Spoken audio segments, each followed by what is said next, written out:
Je dis merci aux organisateurs de ces cadres. J'aurais voulu que l'on dise que l'honorable prince a la parole. Point. Qui est de dire qu'il a une question à poser. Mais plutôt, je prends la parole pour intervenir à ce sujet. Et donc, je voudrais commencer par féliciter le professeur Kennedy Kiangibindu pour la présentation. En présentant la cartographie, la carte de la ville de Goma, c'est vraiment attrayant.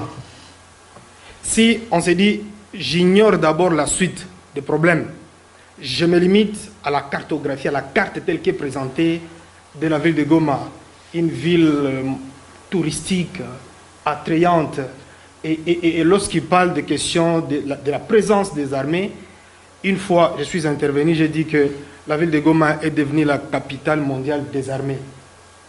C'est une ville fortement militarisée.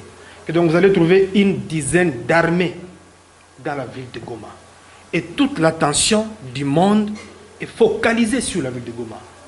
Goma compte beaucoup plus d'organisations internationales que toute autre ville de la RDC après Kinshasa.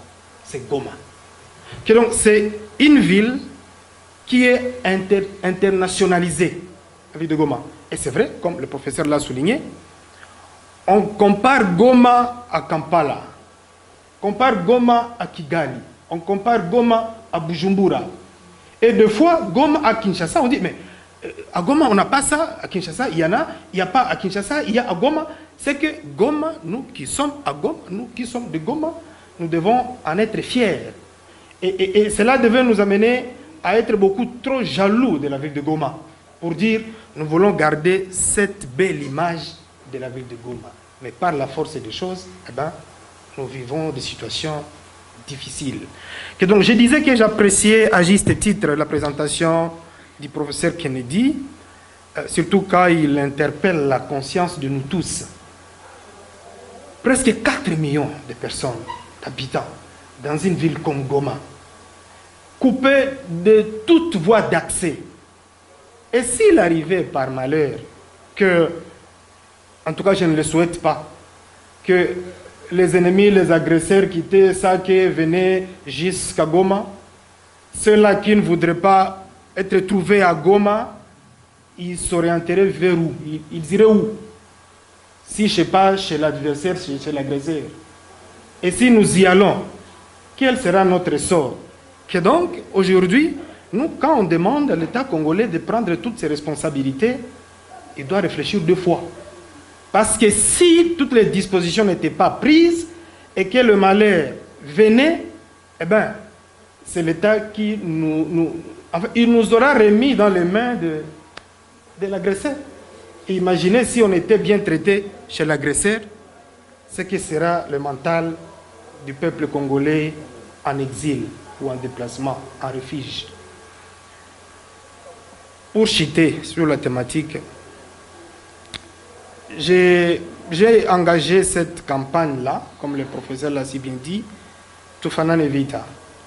Tufanane Vita RDC, c'est pour demander que le peuple congolais ressemble réellement à un peuple d'un pays en guerre.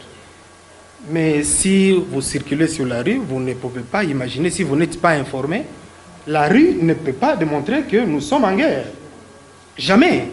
Mais c'est lorsque vous êtes informé, vous saurez que, ah bon, malgré tout ça, nous sommes en guerre. Mais ce que nous vivons, ce que nous traversons, c'est comme si de rien n'était. Pire encore, à Kinshasa et dans d'autres provinces de la République, c'est comme si on n'était pas une seule République. Et d'autres qui disent, l'Est est attaqué. Il y a une guerre à l'Est. Comme si ce n'était pas la RDC qui était attaquée, qui était en guerre.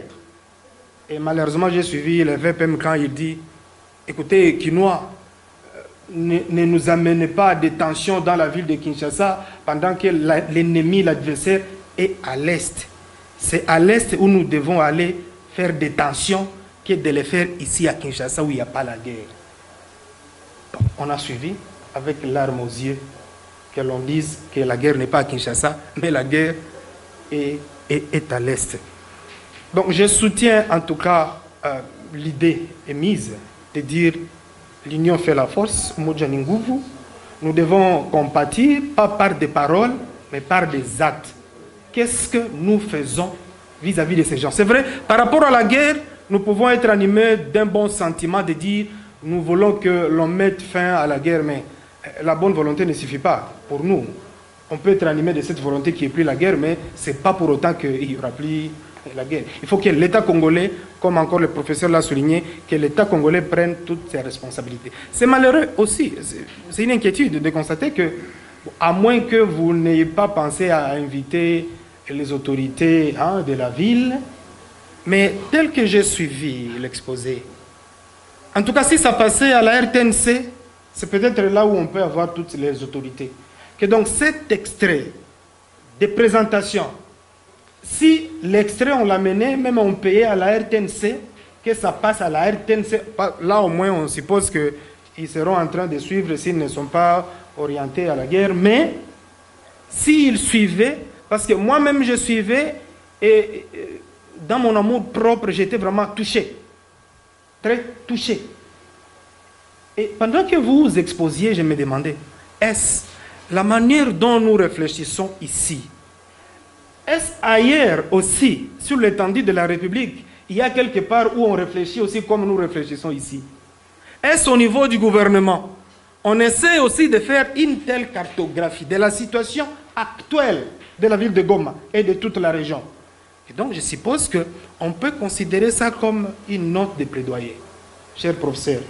Si on prenait ça comme note de plaidoyer, on s'organisait en petits groupes, on sollicitait une audience auprès de l'autorité provinciale pour présenter ça. Mais que aussi ça ne se limite pas dans ces cadres ici, de CREDA à l'ULPGL.